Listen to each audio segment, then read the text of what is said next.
El 28 de abril de 2025, un apagón sin precedentes sumió a España, Portugal y parte del sur de Francia en la oscuridad, dejando a más de 50 millones de personas sin electricidad durante horas. La interrupción afectó gravemente al transporte, las comunicaciones y los servicios esenciales, provocando escenas de caos y desconcierto en todo el país.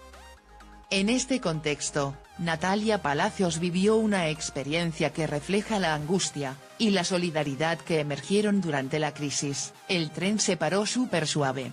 Parecía como que iba a hacer las típicas maniobras o lo que sea. Entonces nadie se alertó y estuvimos parados un buen rato. Nos empezaron a comunicar que había un problema. En ningún momento nos dijeron lo que estaba pasando. Dijeron que podría ser cosa de 20 o 30 minutos, que no sabían cuánto tiempo. Que ni siquiera ellos sabían lo que pasaba. A medida que pasaban las horas, la situación dentro del tren se volvió insostenible. Es como, claro, tú imagínate un tren. El mío encima era de 2 plantas. Al principio no hacía calor, pero claro, todo el mundo respirando eso, parados, sin aire acondicionado. Pues empezó a hacer muchísimo calor. Y el problema también fue que no querían abrir las puertas por seguridad, pero claro, tú imagínate el váter, los baños empezaron a rebosar porque no podías tirar de la cisterna, todo se iba acumulando y ya no quedó otra que abrir las puertas, para que la gente pudiera salir al andén, hacer sus cosas y también para que entrara algo de aire fresco. La falta de información y la incomunicación aumentaron la ansiedad entre los pasajeros. Luego nos dejaron que fuéramos bajando si queríamos estar fuera, tomando el aire, y claro, ahí ya empezamos como a movernos un poco y pillar algo de cobertura. Y al coger algo de cobertura nos fuimos dando cuenta.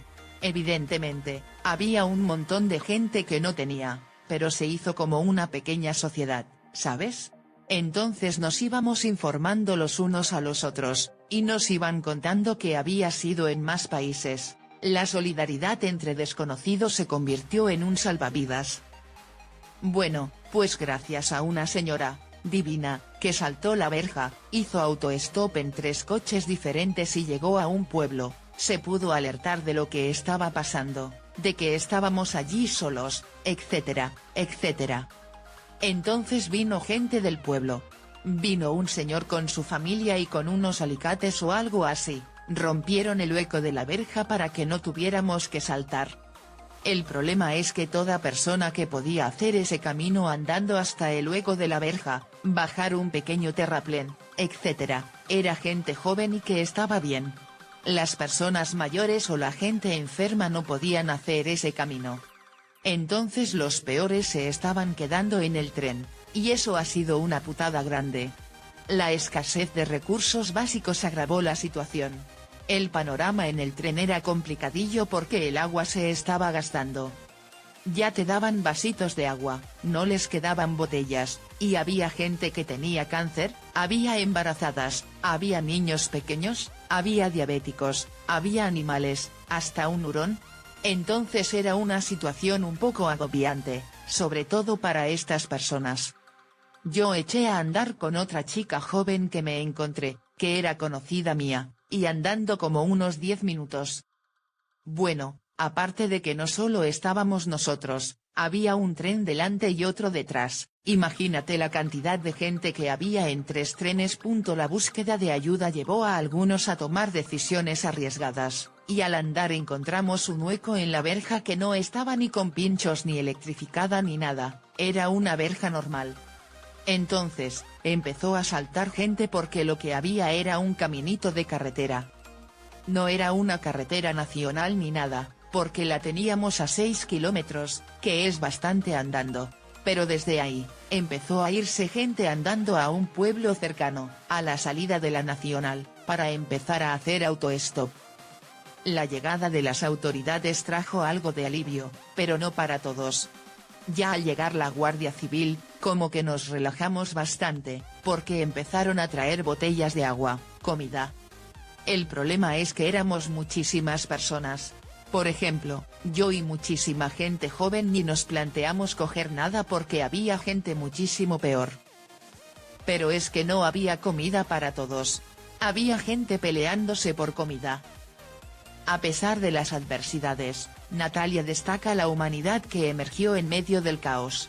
Yo la verdad es que tuve muchísima suerte, porque no tenía ni cobertura ni batería, y me encontré a esta chica, que ni conocía. Sé que es la novia de un amigo mío, pero nunca la había visto en persona. Esta muchacha sí que tenía cobertura, y lo que íbamos haciendo era que, cuando alguien tenía cobertura, hacía el favor de contactar con la gente. Por ejemplo, uno llamaba a su madre, otro mandaba la ubicación a no sé quién. Se hizo como la típica sociedad súper bonita, de unos que se ayudan a otros. Sin embargo, la preocupación por quienes quedaron atrás persiste. Yo no he podido descansar bien hablando con toda esta gente, porque me guardé el número de un montón de personas, y me iban contando que a la 1:30 seguían en el tren, que intentaban arrancarlo, pero no podían. Creo que los llevaron a un polideportivo de un pueblo y han pasado allí la noche. Pero es que, o sea, siguen sin llegar a sus casas. Tú imagínate cómo habrán dormido. La experiencia ha dejado una marca profunda en Natalia, que seguro que contará a sus futuros hijos. A mí lo que más pena me da es que todos los que hemos podido salir de allí, y contactar con gente que viniera a recogernos somos los que estamos más jóvenes y mejor, pero todo el mundo que era quien más lo necesitaba, los diabéticos, las embarazadas, los niños, etc. Se han quedado en el tren porque no podían hacer ese camino. Y eso me ha matado. En medio de la adversidad, tal y como nos cuenta la creadora de contenido, surgieron gestos de generosidad. Una cosa súper guay, así como curiosa, es que la gente se volcó muchísimo los unos con los otros. Por ejemplo, cuando llegaba una familia a recoger a su sobrina, se metían en el coche 4 más, aunque no cupieran, y se los llevaban al pueblo más cercano, para que pudieran cargar el móvil, llamar a su familia, e ir adelantando algo de camino. ¿Sabes cómo salir de esa zona? Porque allí se vivía con una tensión. Estábamos en mitad de la nada. Allí no había nada. Entonces los acercaban al pueblo. Nosotros también acercamos a una chica a un pueblo, a otro chico a otro. También se formó algo bonito. Sin duda, una vez más, ha quedado demostrado el apoyo que las personas se brindan entre sí cuando ocurren situaciones como esta.